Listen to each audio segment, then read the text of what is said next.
Alright. Alex hapa tena kama kawa Street Talk TV. Leo it's another episode of the Street Talk TV and Triple Threat, na leo tuko na msanii mdope sana wa poetry. Atajiintroduce. Ni Jenny. Naitwa kijana Mtanashati. I'm a spoken word artist, I'm a fashion designer, I'm a community activist, and I'm an artist just in case of everything. Kabisa manzi. At ni fiti sana manzi, kuna young people wana rise to the occasion, wanajituma. Yeah, so karibu sana Mtanashati. Najua pale mademo wata comment. So leo interview leo ni 3 questions in one. So the Ministry of Health wana try to end the triple threat by 2030. So ningependa tu kujua kama you have a rough idea about the triple threat. Okay. I think the Ministry of Health is doing quite a good job with the mission and the vision. But now what about the community members who doesn't understand, don't have access to social media and everything? What are we doing about them? Those wenye wako pale shags pale ndani. So those are the questions that we should also give to the ministry. What are they doing about those kind of people? And how accessible are the information they are trying to give to the community? In our local radio station, does those kind of information have access? Do we get to listen to those kind of informations? Without that, I think the mission will be impossible. Yeah. Talking about information kukuwa laid out na kwa community. Recently tumeona gava wameban wasanii ku promote betting companies. Unaweza comment aje about hiyo? Mind at the same time TV stations na radio bado wana promote. Let me tell you something. Betting is gambling, and betting is sweet. But now to the artist, it's just a source of income.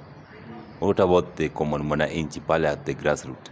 They use a lot of money, thousands of money to bet. And now there is a breakdown, there is breakups of family, there is people who used to be rich, now poor because of gambling. So I think the government should put more information, more tough measures in the local grounds, mostly the radio stations and the TV stations.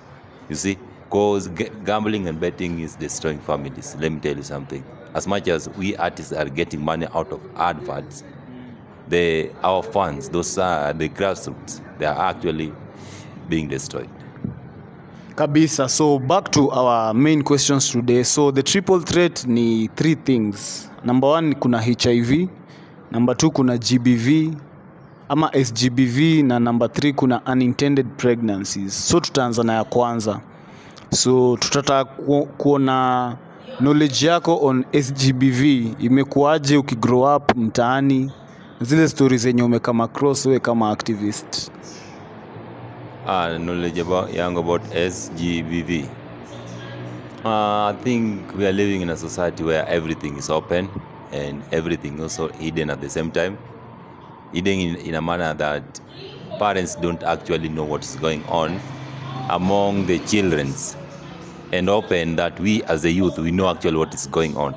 But now, are we ready to increase awareness creation? Are we ready to speak this kind of information in our churches, in our schools, in our homes? You see, people are shy about this kind of information, and those are the main factor that this kind of goals is rarely working in our community. So it is upon us individual, me an artist, and you as a community member, to take up the role and the lead. So what are the effects of SGBV kwa young people, na what are the measures we can take to curb SGBV? I think about the measures that I have already told you about. The measures, we need to increase information, and we need to empower young people, mostly in churches and Sunday schools.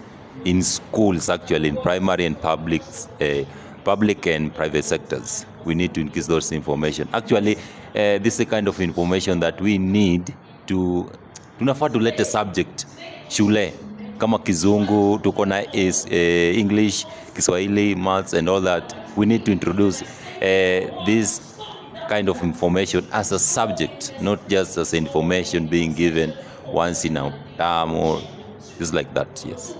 Kabisa. So tutaenda kwa the second triple threat ambayo ni HIV, na HIV tunaijua, so pia tungependa you give your 2 cents on how HIV is spread, why it is continuing to be an endemic to young people, na bado pia what are the measures we can take to curb HIV. HIV is still a global threat, and it's so funny, like we know HIV exists, but still we don't use protective measures, you see. So people are actually ignoring the fact that HIV is still a threat to the community and to the world as a whole. So I think we need, first of all, if you cannot abstain, just use condoms is the best way to use condoms, so that you can protect yourself and your loved ones. And the next thing, we need to increase more awareness creation, more information everywhere. Yeah. Shukran sana Mtanashati. So on to the last threat, which is unintended pregnancies. Tulikuwa tunaziita mimba za mapema kitambo ama teenage pregnancies. Hizo ni aje zina affect young people, na what are the ways that we can sensitize our fellow young people to stop engaging in unprotected sex, which brings the STIs kama HIV na pia in the long run zinaleta violence. Na pia teenage pregnancy, so inamaanisha the pregnancy haikuwa intended, mtu huyo anakuja into a world yenye the parents quote in quote hakukuwa prepared for. So ni aje tunaweza reduce teenage pregnancies? Yeah. The main thing about that is that we need, forget about the teens, we need to talk with parents to take good responsibility of their children, you see, and also community to take good responsibility of the orphans, those street children, you know. So as a community, we need to take care of our children. Now about let me tell you about pregnancies. Our youths, our teens are getting pregnant because of something. Economy is failing. The economy is failing, and everyone wants to eat. You see, everyone wants to wear a clean cloth, want to have a smartphone, want to have that kind of life. But you see, the community have neglected both the boy child and the girl child. So when the boy child is neglected, he doesn't have work, he doesn't have this. So it will be a lazy and a reckless kind of a irresponsible person. So now he meet a girl. Now this girl has not been taught by her parents how to be responsible in her body, you see. So now when two irresponsible people get together, they produce, let's say, I can't call it a calamity, but let's say unprecedented result. So we need to teach our kids, and we need to teach the community, not just our own kids. And the government should continue building institutions that can actually support the boy child, because most of the times the boy child was at the center of everything. So when the government does that, we will actually have, before a boy have sex with a girl, he knows the outcome of this. Yes. Kabisa. Shukran sana. It has been a fantastic episode. Mtanashati, although ameongea Kizungu sana, ame-emphasize on awareness creation and information.